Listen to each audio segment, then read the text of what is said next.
हर हर Mahadev everyone, जय Siya Ram. Friends, आने वाले कुछ दिनों में सभी ग्रह राशि परिवर्तन कर रहे हैं, जिसमें गुरु ग्रह जो कि हमें ज्ञान देते हैं, वैराग्य देते हैं, महिलाओं में विवाह के कारक होते हैं, संतान के कारक होते हैं, अच्छा ज्योतिषी बनाते हैं। वही गुरु ग्रह जो आध्यात्मिक मार्ग पर हमें लेकर के जाते हैं। अब चलेंगे अपनी उच्च की चाल। इससे कुछ राशियों को होगा बहुत ज्यादा फायदा। कौन सी राशियां आगे जानेंगे और किससे रहना होगा सावधान, सब कुछ डिटेल में समझेंगे। इससे अगर आप चाहते हैं आपके जीवन में क्या असर होगा जानने के लिए अपनी अपॉइंटमेंट बुक कर सकते हैं। अभी दिवाली की स्पेशल डिस्काउंट चल रहे हैं, उसका लाभ उठा सकते हैं। 18 अक्टूबर शनिवार को धनतेरस त्रयोदशी जब भी है, उस दिन गुरु ग्रह 9:39 PM पर गोचर कर जाएंगे कर्क राशि में मिथुन से निकल करके, और 5 दिसंबर तक यहीं रहेंगे, परंतु 11 नवंबर को पुनः वक्री हो जाएंगे। तो ऐसे में जो राशियां हैं जिन्हें लाभ होने वाला है, उनके लिए तो समझ लीजिए लॉटरी लगने वाली है। गुरु ग्रह जो है हमारे जीवन सुखता प्रदान करते हैं, और गुरु ग्रह का स्वभाव ऐसा होता है, जिस स्थान पर बैठते हैं वहां थोड़ी सी हानि भले ही करे, परंतु गुरु ग्रह की दृष्टियां बहुत शुभ होती हैं, क्योंकि देवताओं के गुरु है। जहां जहां देखते हैं जिस भाव को, उस भाव को बहुत अच्छा फल प्रदान करते हैं। अब गुरु के पास 3 दृष्टियां होती है, पंचम सप्तम नवम। इसी पर हम चर्चा करते हुए आगे राशियों की चर्चा करते हैं। सबसे पहले बात करते हैं आप मेष राशि वालों की। मेष राशि वालों, गुरु ग्रह का गोचर आपके चतुर्थ भाव में हो रहा है, और ये स्वामी होते हैं आपके भाग्य भाव के, और साथ ही आपके 12वें भाव के। अब जब गुरु ग्रह का गोचर आपके चौथे भाव में होगा, चौथा भाव होता है माता का, सुख का। अब यहाँ से गुरु की सप्तम दृष्टि जो है, नीच की दृष्टि जिसे हम कहेंगे, क्योंकि उच्च के ग्रह की नीच की दृष्टि जाती है, वो जाएगी आपके करियर के स्थान में, 10वें भाव में। तो यहाँ करियर संबंधित समस्याएं आपको उत्पन्न हो सकती हैं। ऑफिस में आपके काम में क्रेडिट कोई दूसरा ले जा सकता है, परंतु गुरु ग्रह की पंचम दृष्टि जो है वो बहुत शुभ रहेगी आपके लिए, और साथ ही नवम दृष्टि भी बहुत शुभ रहेगी।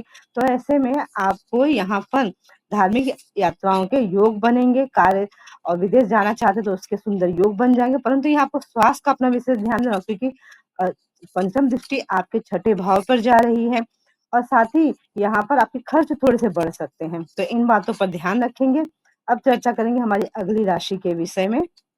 अगली राशि है हमारी वृषभ राशि, उसकी वृषभ राशि वालों, गुरु ग्रह आपके अष्टम भाव के लाभ स्थान के स्वामी होते हैं। इनका गोचर होगा आपके तीसरे भाव में। तीसरे भाव से इनकी नीच की दृष्टि जाएगी आपके भाग्य स्थान पर, सप्तम दृष्टि। तो यहाँ पर आपका भाग्य, गुरु ग्रह इस घर के कारक भी होते हैं, तो आपका भाग्य अच्छा ही रहेगा। परंतु यहाँ आपका अध्यात्म से और आपकी आस्था थोड़ी सी डगमगा सकती है, इस पर ध्यान दें, और धर्म के प्रति अपने आस्था बनाए रखेंगे। महिलाओं के विवाह के योग्य बनेंगे, क्योंकि पंचम दृष्टि जा रही, सप्तम भाव पे विवाह के योग बनेंगे। छोटे भाई बहनों आपके संबंध मधुर होंगे। स्वास्थ्य को लेकर के आपकी चिंताएं बढ़ सकती हैं इस समय में, और साथ ही छोटे भाई बहनों के स्वास्थ्य पर भी विशेष रूप से ध्यान देना होगा। बस इन छोटी छोटी बातों को याद रखिए। बाकी ये गोचर आपके लिए मिला जुला रहेगा, परंतु ये जो मैंने योग बताया विवाह का, केवल महिलाओं के ऊपर ही लागू होगा। पुरुषों के विवाह के योग नहीं बन रहे हैं वृषभ वालों के, तो महिलाओं के लिए अच्छा है ये गोचर। अब बात करते हैं मिथुन राशि की। मिथुन राशि वालों, गुरु ग्रह आपके सप्तम भाव के साथ ही 10वें भाव के स्वामी, दो केंद्र स्थानों में स्वामी हैं, और गोचर हो रहा है वाणी के भाव में, दूसरे भाव में, धन के भाव में, परिवार के भाव में। तो यह गोचर आपके लिए बहुत अच्छा रहेगा। यहाँ परिवार में आपके विवाह की चर्चा चल सकती है। व्यवसाय से संबंधित कर्ज ले सकते हैं, जो आगे चलकर आपके लिए लाभ की स्थितियां ही उत्पन्न करने वाला है, और शत्रुओं को अपनी तर्क शक्ति से आप परास्त कर देंगे। जी हाँ, जो भी आपसे समय उलझेगा आप उसको परास्त कर देने वाले हैं। और विद्यार्थियों के समय बहुत अच्छा रहेगा। पढ़ाई संबंधी अगर आप लोन लेना चाहते हैं तो आपका लोन पास हो जाएगा। हायर एजुकेशन के लिए ट्राई करें तो उसमें आपको सफलता मिल सकती है। तो मिथुन राशि वालों, यह गोचर आपके लिए अच्छा ही है।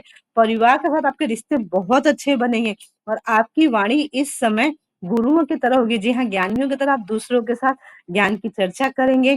साथ ही इस समय खाने में थोड़ा सा ध्यान रखें, मीठा खाना ज्यादा पसंद करेंगे, थोड़ा अपने वेट पर भी ध्यान रखें, वेट बढ़ सकता है। अब चर्चा करते हैं अगली राशि कर्क राशि। कर्क राशि वालों, गुरु ग्रह आपके छठे भाव के स्वामी, भाग्य स्वामी हैं, और आपकी राशि में ही इनका गोचर है, आपकी राशि में उच्च क्यों है, तो यह गोचर आपके लिए सर्वोत्तम है, क्योंकि यहाँ आपका भाग्य प्रबल होने वाला है। गुरु की पंचम दृष्टि आपके पंचम भाव पे जाएगी। विद्यार्थियों के समय सर्वोत्तम है। जो आप चाहते थे, जैसे मार्क्स चाहते थे वैसे आपको मिल सकते हैं। अपना ध्यान बनाए रखें। साथ ही सप्तम दृष्टि जाएगी आपके 7वें भाव पे, तो यहाँ पर महिलाओं के विवाह के प्रबल योग बन रहे हैं। विवाह करना चाहती थी तो आप इस समय कर सकती हैं और धर्म के प्रति आपकी रुचि बढ़ेगी क्योंकि नवम दृष्टि आपके भाग्य पर ही जा रही है। जब भाग्य पर भाग्य स्वामी दृष्टि होगी ना, तो भाग्य सितारों की तरह चमकेगा। तो आप हमारी स्टार राशि हैं। धार्मिक स्थलों पर यात्रा करने के योग बनेंगे। न्यायप्रिय और सत्य बोलने का प्रयास करें क्योंकि गुरु ग्रह सत्य बोलना पसंद करते हैं। झूठ का आप संग नहीं करेंगे, इस बात को याद रखिए, तभी भाग्य का साथ मिलेगा। इस अवधि में आपको चाहिए ना, प्रतिदिन भोले बाबा की पूजा अवश्य करें। यदि संभव हो तो सोमवार सोमवार अवश्य करते रहें, भाग्य चमकता रहेगा। बात करते हैं अगली राशि की, सिंह राशि की। सिंह राशि में गुरु ग्रह आपके पंचम भाव के स्वामी है, साथ ही अष्टम भाव के स्वामी है। अब इनका गोचर होगा आपके 12वें भाव में खर्च के स्थान पर। तो यहाँ पर यह गोचर आपके लिए मिला जुला रहेगा क्योंकि यहाँ पे आपको स्वास्थ्य संबंधी समस्याएं परेशान कर सकती हैं। लीवर की समस्या परेशान करती है। अपने खान पान पर विशेष रूप से ध्यान देना है। साथ ही संतान के करियर को लेकर के आप चिंतित हो सकते हैं, कोई ना कोई चिंता लगी रहेगी आपको। तो ऐसे में आपको चाहिए कि मेडिटेशन जरूर करें। कुछ देर बैठ करके अपने दोनों भवों के बीच में ओम का ध्यान करते हुए ओम ओम का उच्चारण करते हुए मेडिटेशन करें। परंतु ये कार्य केवल पुरुष करेंगे। महिलाओं को चाहिए अपने हृदय में प्रभु श्री हरि का ध्यान करते हुए फिर मेडिटेशन करें। और कर्ज के लेन देन में आपको सावधानी बरतनी है। याद रखें, जितनी आसानी से आप कर्ज ले लेंगे उतनी आसानी से कर्ज उतार नहीं पाएंगे। तो इसलिए कर्ज उतना ही लें जितनी आपको बहुत ज्यादा आवश्यकता है, क्योंकि आपके खर्चे इस समय बहुत ज्यादा बढ़े रहेंगे। तो खर्चों पर नियंत्रण करें, अन्यथा कर्ज के लेन देन के चक्कर में फंस सकते हैं। अब चर्चा करते हैं कन्या राशि की। कन्या राशि और गुरु ग्रह आपके चतुर्थ भाव के और साथ ही सप्तम भाव के स्वामी है। जी हाँ, दो केंद्र स्थानों के स्वामी होकर के लाभ भाव में गोचर हो रहा है। आपकी बल्ले बल्ले है। जी हाँ, आपके लिए गोचर बहुत अच्छा है। यहाँ लाभ की अच्छी अच्छी स्थितियां बनेंगी। माता लक्ष्मी कृपा बनी रहेगी। व्यापारियों को आर्थिक लाभ होगा। महिलाओं के विवाह के योग बन रहे हैं और प्रेम संबंधों में आपके मधुरता आएगी। जो प्रेम संबंध अब तक खराब चल रहे थे उसमें अब आपकी स्ट्रॉन्ग रिलेशनशिप हो जाएगी। जीवन साथी के साथ कहीं घूमने जा सकते हैं, उनके साथ भी आपके संबंध अच्छे बनेंगे। और साथ ही पैतृक संपत्ति से संबंधित कोई अब तक विवाद चल रहा था तो सुलझ जाएगा। पैतृक संपत्ति प्राप्त होने के सुंदर योग बने हैं। तो कन्या राशि वालों, यह गोचर आपके लिए बहुत अच्छा है। लाभ भाव में गोचर हो रहा है। पंचम भाव को देख रहे हैं। विद्यार्थियों का समय बहुत अच्छा रहेगा। उच्च शिक्षा के लिए प्रयास कर रहे थे तो आपको वहां पे सफलता मिल सकती है।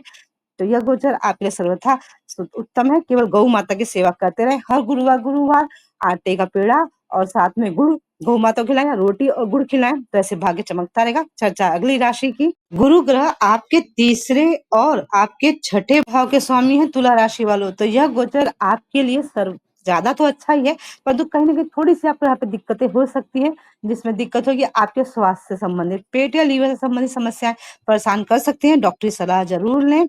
और यह गोचर विद्यार्थियों के लिए बहुत अच्छा है। विद्यार्थी जो बाहर जाकर पढ़ाई करना चाहते थे उनके लिए बहुत अच्छा रहेगा। और अगर आपके जो शत्रु हैं वो अपने आप परास्त होते जाएंगे, ये भी बहुत अच्छी बात रहेगी। नया व्यवसाय शुरू करना चाहते तो कर सकते हैं। अच्छा समय शुरू हो रहा है। यह गोचर आपके लिए सर्वोत्तम ही माना जाएगा।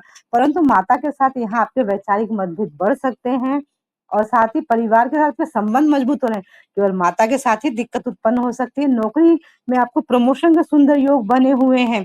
गुरु का गोचर आपके दसम भाव में हो रहा है। तो करियर के स्थान में करियर आपका इस समय ऊंचाइयों पर जाएगा।